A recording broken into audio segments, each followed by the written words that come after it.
নমস্কার বন্ধুরা, রাধে রাধে। সবাই একসঙ্গে বলো রাধে রাধে। কারণ রাধে রাধে বললাম এই কারণেই যে তোমরা যদি রাধে রাধে না বলো, কারণ আমি যাকে নিয়ে ভিডিও করব তার ভিডিওতে যদি রাধে রাধে না বলা হয় তাহলে আমরা সত্যিই খুব পাপ করব।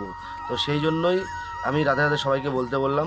আমি ভিডিও করতে যাচ্ছি একজনকে নিয়ে, যে আমাদের এখন সোশ্যাল মিডিয়ায় খুব ঘোরাঘুরি করছে এই ভিডিওটা, যে প্রিয়াঙ্কা হালদার সত্যি ওনাকে স্বয়ং ভগবান ওনাকে সৃষ্টি করেছেন, স্বয়ং রাধারানী ওনার মধ্যে বিরাজ করেন।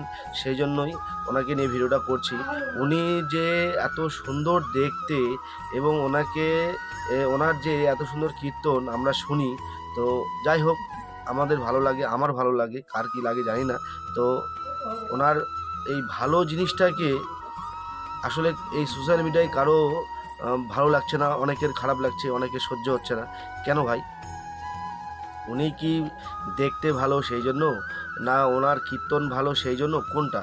আসলে তোমাদের হচ্ছে সোশ্যাল মিডিয়ায় বাজে জিনিস দেখে দেখে এমন পরিস্থিতি হয়ে গেছে যে চোখে একটা আলাদা রকম রঙিন পর্দা পড়ে গেছে।